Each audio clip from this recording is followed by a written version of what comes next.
Okay. Update sa tilapia, 5 months. Para mga meron. Si Caroben. Iyon. Magandang umaga po. Ito po kasi sa ating counting farm. Manit lang to. Hindi masyadong malaki, pero malaki ang isda. Gusto niyo ng tilapia? Ito sa amin. Ano klaseng tilapia gusto niyo? Malaki o maliit? Maliit yan, hindi tilapia. Ang dumi naman ang isip niyo. Kumpira kayo. Tilapiang isda. Ayan, ipapakita ko sa inyo. Bare, ipapakita mo muna. Tilapia isda daw. Yan. Oo. So, Focus pare, focus. focus natin. Ayun. Masyadong mailap eh. Yan. 5 fingers na ang laki. Yung iba ay 3 fingers. Pinakamaliit.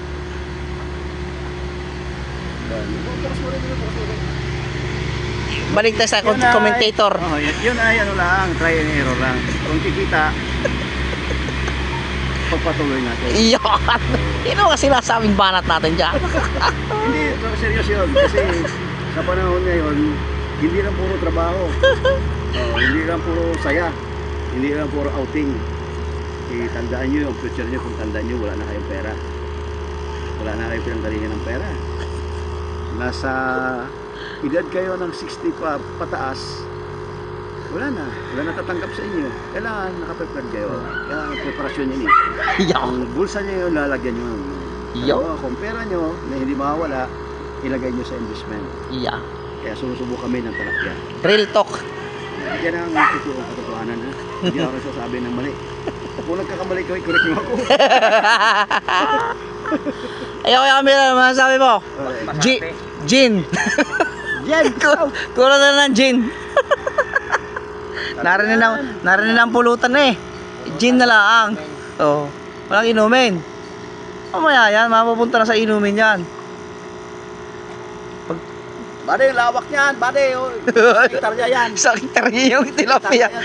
Isang dangkal. Subok pala yan. Subok. Subok. Ang aerator. Dalawa na yung aerator. Baka dumalunod eh. Baka malunod yung isda kaya nilagyan ng hangin. Ayaw nga pala. May gusto lang akong ano. Babalik daw. Mayroon na akong ibabalik yung muna sa akin. Iyon. Kasi gusto yung makatipid. Meron kaming anong ba na yung tawag? Asola. Pakain sa tilapia. Para hindi tayo masakit sa bulsa yung ano.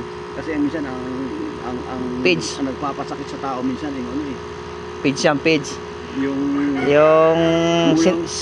kulang sa kasi ito kaya nagtitipid na lang kami, gumagawa kami ngayon ng asola.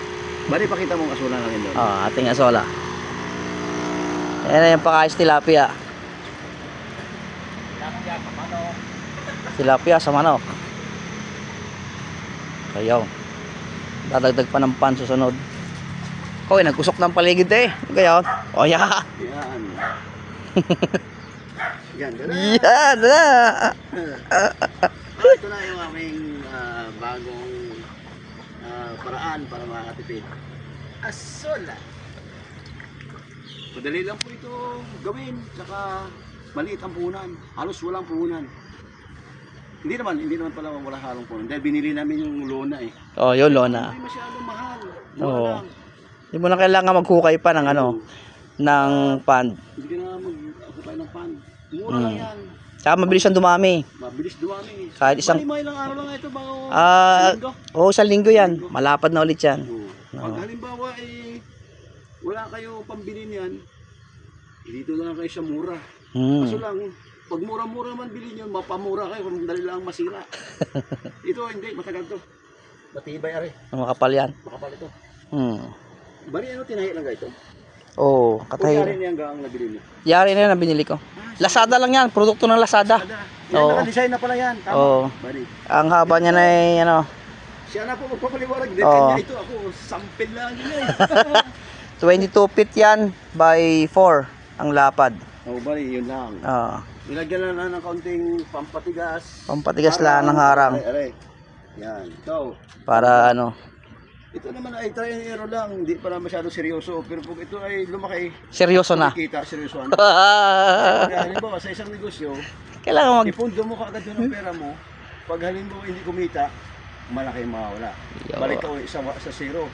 Pero kung ito ay mahilit na puhunan, pag kumita, palalakihin. Iyaw. Yun. Pag halimbawa bumagsak, maliit lang ang mawawala sa'yo. Iyaw na. Hindi masakit sa katawan. Hindi masakit ang bansa. Alright. At hindi ka mamura ni Mrs. Ano nga pala ay pwede sa isda, sa tilapia, sa manok, At manok. at saka sa kambing. Pwede sa tao. Pwede, kung gusto mo eh.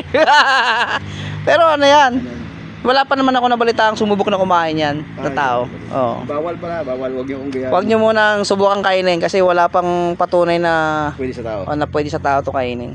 Pero sabi nga nila, kung Pasensya na po. kinakain nga ng hayop, ay di ibig sabihin eh, pwede sa tao. Hayop na rin ang tao. Ayun. May sapot eh. Alright, dito na lang muna. Balik na ulit, thank you.